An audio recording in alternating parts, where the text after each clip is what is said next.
गुरु भक्ति योग।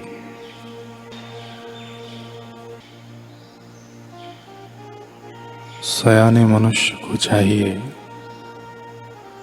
कि वह अपने गुरु को आत्मा परमात्मा रूप जानकर अविरत भक्ति भाव पूर्वक उनकी पूजा करे, अर्थात उनके साथ तदाकार बने।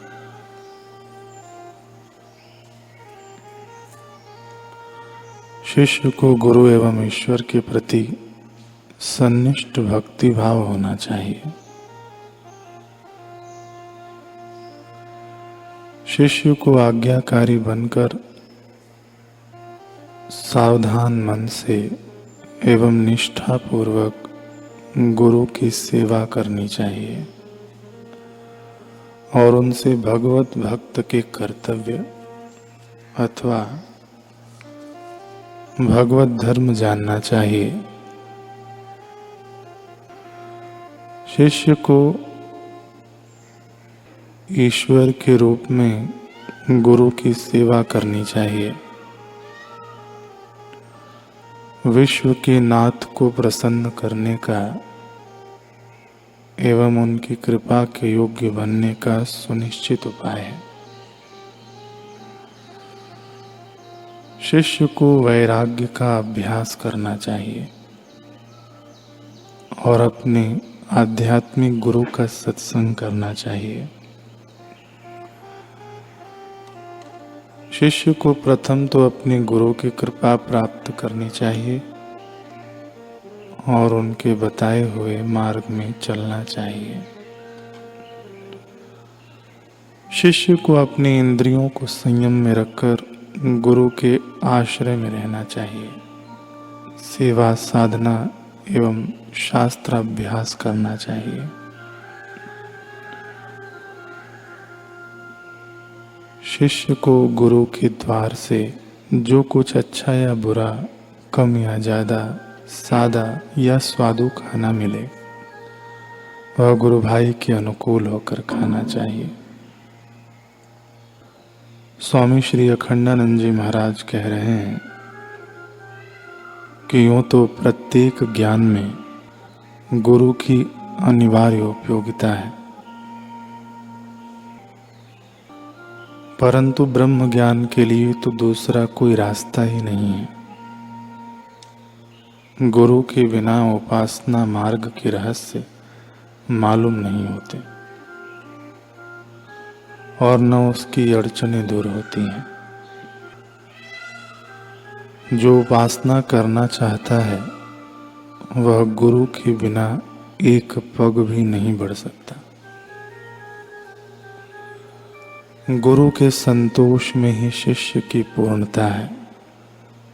एक दृष्टांत कहता हूं। मेरे बचपन का एक मित्र था। हम दोनों वर्षों से मिले नहीं, किंतु पत्र व्यवहार चलता था। एक बार मैं उसके घर गया पर उसने पहचाना नहीं। मैंने अपना नाम नहीं बताया और उसके साथ खुला व्यवहार करने लगा। वह तो हैरान हो गया। इतने में किसी ने मेरा नाम ले दिया तो वह आकर गले से लिपट गया। अब देखो कि मैं उसके सामने प्रत्यक्ष था, परंतु नेत्रों के सामने होना एक बात है और पहचानना दूसरी वस्तु है। हमारा आत्मा जो ब्रह्म है हमसे कहीं दूर नहीं है। सदा सोते जागते, उठते बैठते अपने साथ है। यह नित्य प्राप्त है। इसमें वियोग की संभावना नहीं, परंतु ऐसे नित्य प्राप्त आत्मा को हम पहचान नहीं रहे हैं। यदि इसमें स्थित होने से इसकी पहचान होती तो सुषुप्ति में, समाधि में हो जाती। पास रहते हम इसे पहचान नहीं रहे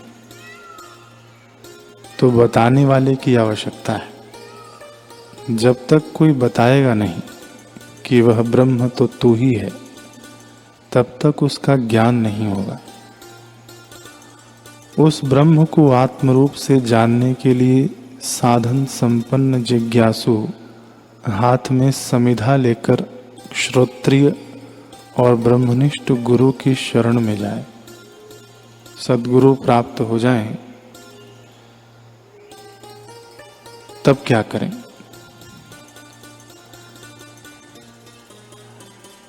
तब उनकी विनय से सेवा करें और उसके प्रति प्रेम करें। उनमें दोष बुद्धि न करें और उनके महत्व को हृदयंगम करके उनसे ही अपने कल्याण की आशा करें। इस प्रकार सेवा और भक्ति से सद्गुरु को अपने अनुकूल बनाएं। जब तक हम सद्गुरु को भगवान के रूप में नहीं देख पाते, उनसे प्रवाहित होने वाले भगवत ज्ञान को स्वीकार नहीं करते और उनकी प्रत्येक क्रिया हमें लीला के रूप में नहीं मालूम होने लगती, तब तक गुरुकरण नहीं हुआ है, ऐसा समझना चाहिए। सद्गुरु मानने के पश्चात उन्हें भगवान से नीचे कुछ भी समझना ये स्वयं के पतन का हेतु है। इस भगवत स्वरूप में वे ही एक हैं। जगत के और जितने भी गुरु हैं वे मेरे गुरु के लीला विग्रह हैं। सर्वत्र उन्हीं का ज्ञान और उन्हीं का अनुग्रह प्रकट हो रहा है। मंत्र दान के पश्चात गुरु की मनुष्य रूप में प्रतीति होना, यह तो शिष्य की एक कल्पना है। वास्तव में गुरु परमात्मा ही है। इन गुरु की शरण और इनके कर कमलों की छत्र छाया पाकर शिष्य धन्य धन्य हो जाता है। सद्गुरु के प्रति शिष्य के हृदय में जितनी श्रद्धा, प्रेम और उनके महत्व का ज्ञान होता है, उसी के अनुसार उनसे शिष्य का व्यवहार होता है। जिह्वा पर गुरु शब्द के आते ही शिष्य गदगद हो जाता है। गुरु का स्मरण कराने वाले वस्तु को देखकर वह लोटपोट होने लगता है। गुरु सबसे श्रेष्ठ है। गुरु साक्षात भगवान है। गुरु की पूजा ही भगवत पूजा है। गुरु, गुरुमंत्र और इष्ट देवता ये तीन नहीं एक ही है। शिष्य अधिकारहीन होने पर भी यदि सद्गुरु की शरण में पहुंच जाए तो वे उसे अधिकारी बना लेते हैं। पारस तो लोहे को ही सोना बनाता है, अन्य धातु को नहीं, पर सद्गुरु अधिकारहीन को भी अधिकारी बनाकर परम पद दे देते हैं।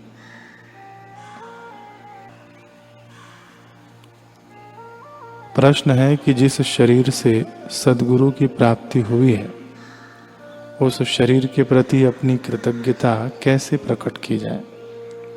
महाराज जी कहते हैं कि उस शरीर को परमात्मा की सद्गुरु की सेवा में लगा दिया जाए। यही कृतज्ञता है। सेवा क्या है? पाँव दबाने का नाम सेवा नहीं, न पानी भरने का।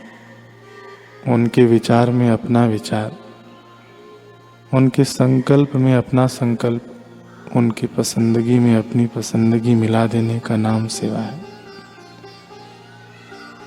यही सच्ची सेवा है। सेवा अपने मन की पसंद नहीं है। जिसकी सेवा की जाती है उसकी पसंद है। सद्गुरु के प्रति अपने जीवन को समर्पित कर देना ही कृतज्ञता है और यही भगवान की भी सेवा है।